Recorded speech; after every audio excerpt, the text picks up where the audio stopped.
郎久望淡，识相自在。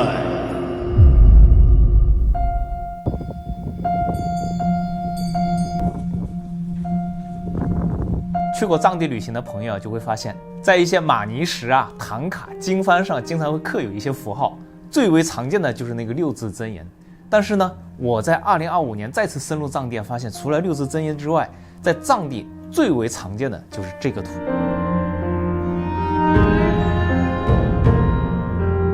这个图啊，叫做实相自在图，它绝对是藏地符号当中最常见的一种符号图。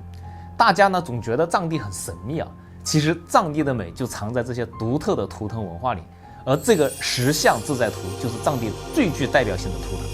有人说啊，这个是藏地的护身符，戴在身上呢能够挡灾避祸、逢凶化吉。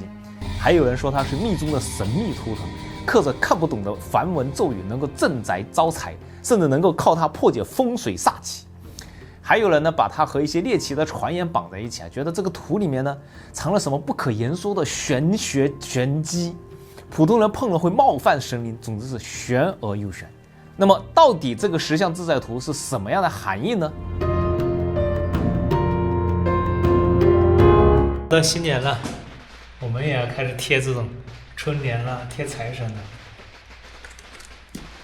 每个民族呢都有他自己独特的方式来祈求新年的幸福和来年的平平安安，还有实现自己的各种愿望。你看啊，我们现在就要过年了，我们汉地呢有贴春联迎财神的习俗，而藏地呢其实也有类似的习俗。这个就是我在甘肃省甘南藏族自治州的舟曲县村民门口拍摄到的。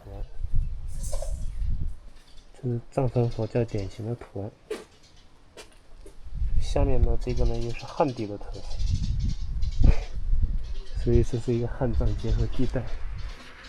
我之前呢对于这种陌生的符号感觉到有一些神秘和不解，但是当我了解了实相自在图的来龙去脉、真实含义之后呢，我才明白了它在藏地到底有着怎样的含义。实相自在图藏语叫做郎久望丹，光听名字就透着一股子藏地特有的厚重。郎久呢是实相，望丹呢是自在，合起来就是十种境界皆自在。它不是凭空造出来的符号，溯源的话，它与藏传佛教宁玛派十轮金刚的法脉深度绑定，是十轮金刚的核心象征之一，也是十轮金刚本须的精髓符号。传说啊，当年莲花生大师入藏的时候，把实相自在图作为镇符、加持、护持的核心法物带入到藏地。后来啊，这个符号慢慢走出了寺院，成为了藏地全民认可的文化符号，刻在石头上啊，画在经幡上啊，几乎是随处可见。上到寺庙的殿顶装饰，下到牧民的帐篷门帘，随身的挂坠，到处都可以见到它的身影。这个符号呢，护佑着藏民的平安顺遂，也是雪域高原这片土地上藏民对于生老病死、柴米油盐的踏实期盼。在如今啊，郎久望丹与其说它是宗教符号，不如说它是藏人对于生活的美好期许。也可以说，实相自在图就是藏传佛教在西藏无处不在的一个缩影。下面呢，我们就来详细拆解一下这个实相自在图。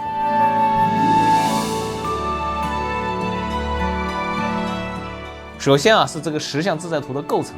实相自在图的图案构成啊，看似复杂，实则每一笔都有讲究，没有多余的元素。所有的符号组合在一起，才成为了完整的郎久望丹。核心部分是由7个梵文字母，实际上这是7个藏文的繁体啊，它们组成了种子字。说白了，这个种子字呢就是合体字。我们汉文当中也有类似的合体字，比如说招财进宝就是这样的合体字。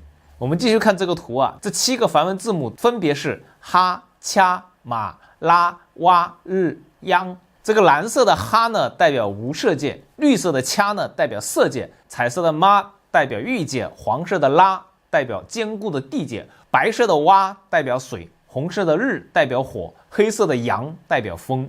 地水火风欲界、色界、无色界组合而成佛教世界的一个小世界的全部元素，对应十轮宇宙观，同时也对应人体的气脉明点。这里有不了解佛教世界观的，可以去看我以前做的3000大千世界的那个视频。这7个字母啊，构成十轮金刚心咒的核心部分，象征着身、语、意、清净与圆满。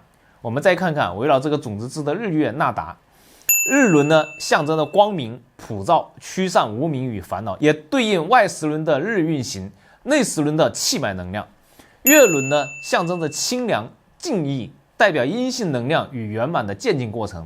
这个纳达呢，藏语的发音也叫会间啊，这个纳达呢象征的天空界，也就是我们所说的虚空，同时呢也是一切字母的根本，代表着顶轮本尊的身与意。除此之外呢，它还寓意破除一切障碍，让气入中脉，象征智慧通达，和日月符号搭配刚好呼应，虚空包容万物，光明驱散迷障的核心需求。7个梵文字母加日月，再加这个会间3个图形，共10个符号就组成了10象。有朋友就要问了，说了半天你只说了这10项是什么，那自在又是什么呢？别急，下面呢我们就来说这个自在啊。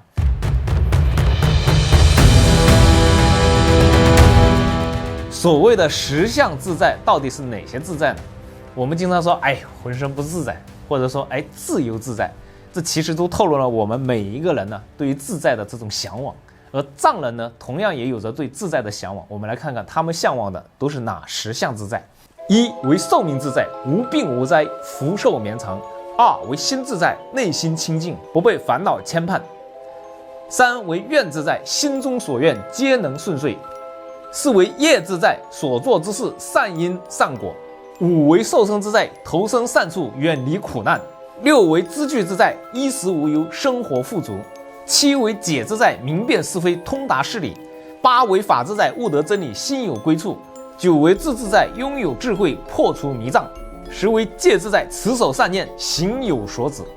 你看哈，这10项自在从来不是玄而又玄的空谈，每一项都对应着藏人对于自在生活的理解，既关乎修行的境界，更贴合世俗的生存，也把藏人对于自在的追求说透了，说明白了。既是对于物质生活的基本期盼，也有对于精神世界的更高追求。没有晦涩的交易，只有最朴素的愿望。这也就是为什么10项自在图能够超越教派，能被所有的藏人接纳，因为它讲的不是成佛成圣，而是好好生活。聊到这儿了，大家肯定又好奇了，这10项自在图在藏地到底怎么用啊？难道真的像传言所说的有什么神奇的力量吗？10项自在图在藏区几乎哪里都能看到，藏人对它的使用渗透在生活的点点滴滴当中。比如说在村口的玛尼堆上就刻满了10项自在图，村民路过的时候就会随手添一块石头，同时默念一句祈福的话。而那个寺院的屋顶墙上都会有10项自在图，保佑的是这一方信众的安宁。藏人的家里呢，会把10项自在图贴在自己家的门楣上面，寓意着挡煞迎福，一家人平平安安。甚至连孩子的护身符、车上的挂饰都会有10项自在图的图案。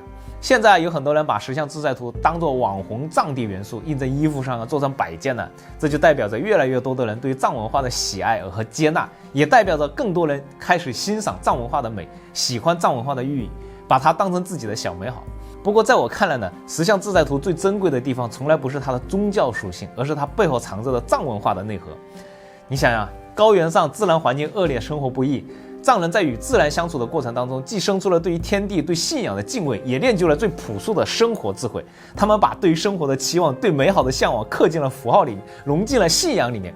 10项自在图就是这样的载体，是藏人刻在骨血里面的文化记忆，是他们在这片土地上活得通透、活得自在的精神寄托。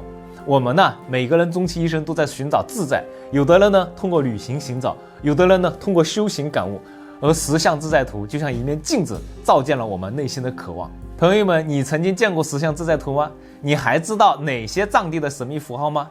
欢迎在评论区留言，和大家一起分享你的经历和见解。我是肖峰，自由探索世界。如果本期的内容让你对于10项自在图有了新的认识，记得点赞、关注、转发给身边喜欢藏文化的朋友。我们下期节目再见。